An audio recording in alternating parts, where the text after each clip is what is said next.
Mga kabukid, kinuha ko na po yung pagkakataong ito dahil lagi po nating napipictures itong avatar, no? Especially sa mga buto, sa mga sibuyas, no?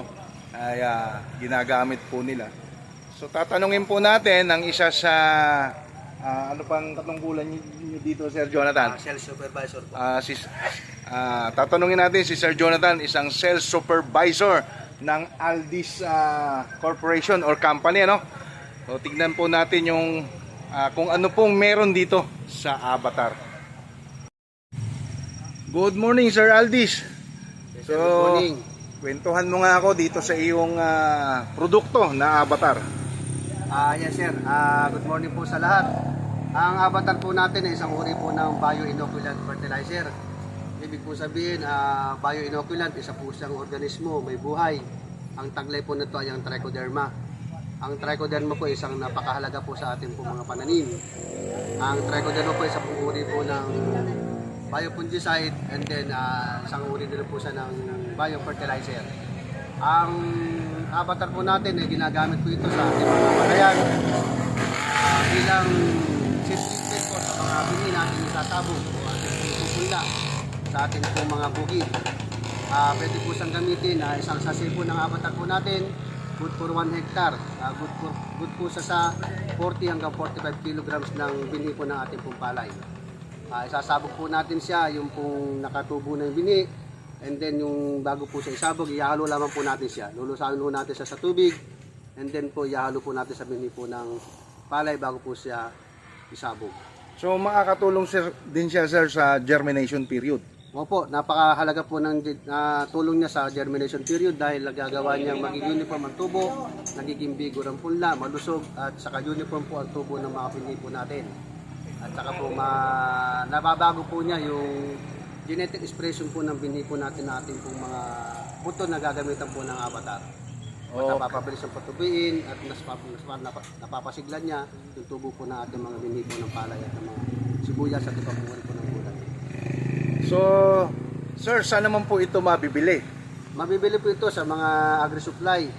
Available na po sa mga agri-supply. Kung saan po mang lugar kayo, hanapin niyo po sa mga agri-supply na nandun po sa ating pong lugar. Yung presyo naman niya, sir, kumusta naman? Maganda po ang presyo po nito. Kayang-kaya po natin bilhin kasi ito po ay nasa 550 hanggang 580 lang po. Good for 1 hectare na? Good for 1 hectare na po siya. Kung sa bini po ng palay, good for 1 hectare. Sa bini po ng sibuyas, good for 3 cans o 3 lata po ng sibuyas. Isang kutsara po sa isang lata po ng sibuyas na ating itinatanim. Okay, thank you, sir. At syempre, samantalahin na rin natin pagkakataon. Ano pa bang product meron si Aldis? Ipakilala mo na rin. Meron din po tayong mga produkto na tulad po ng mga herbicides. Meron po tayo nitong Piangkor Ultra. Piangkor Ultra po natin, ginagamit ito sa mga tubong damo ng palay. Gagamitin po natin ito 8 hanggang 16 na araw. Tuyo po yung lupa, and then patubigan po natin after 3 days. 1 litro po na to ay good for 1 hectare. Ang templada po na to sa 8 hanggang 16 na araw ay 100 ml. May takalan po yung sa baba kung makikita po natin. Sa takalan po na to, 2 takal po. Per tank load.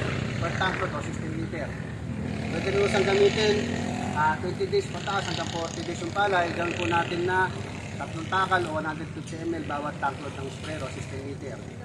Kayang-kaya po magdamong mga malalakad ng dahon, damong walang buko, at yung mga damong may mga buko. Kayang-kaya po patayin po ng ating Piangkor. Yun. So, at sila rin po ang may gawa, no? Aldis din po may gawa ng mga yan. Makikita niyo sa video. Ng siga, isa po uri po ng pamatay uod na insekto. Lahat po ng uod, mga armyworm, cutworm, kaya po patay sa solid folder. So, Piangkor 5 po, pamatay damo rin po, pag nakatubo rin po siya. Mas manalakas lang po namin dito sa Piangkor Ultra. Ito Piangkor 5 po, pang kalating litro, pang 1 hektarya, pang nakatubong damo rin po ang pinapatay sa ating pong palayan. Meron po natin itong Crab Giant. Ito po yung Crab Giant na 1919 o kilala po sa tawag na Crab Giant Yellow. Ito po ng mga customer natin, pampapulas. Ginagamit po sa lahat po ng pananim. Pwede po sa palay, gulay at anong uri po ng pananim. Kalamansi, sa mga punong pinangumunga po, pwede rin po ito. Itong Crab Giant 15-15-30, ginagamit naman po sa panahon po na yung ating pong palay. o mga gulay o anumang uri ng pananim, kapag po nasa reproductive stage na po siya, yung po mga nabubuntis na yung palay, at saka doon hanggang doon sa malagatas na pununuhay po ng palay po, pwede rin po siya. Sa mga gulay po natin pong itinatanim, doon po sa mga panahon po na namumulaklak at namumunga, gagamitin po natin itong Crop Giant 15. So para siyang foliar pala. Ito po isang uri po ng foliar fertilizer. So tinutunaw siya, boss? Opo, Dahil powder siya. Opo, tutunawin po ito. Ang templada po na ito sa isang tanklot po, 16 liter. Titimpla po tayo ng 5 to 6 tablespoon bawat 16 liter o isang tanklot po ng sprayer. Ayun, sir. Sana naman po kayo makokontak ng ating mga subscriber, viewers, kung sakaling sila may mga katanungan. Po pwede nyo po ang kontakin sa telepono ko po,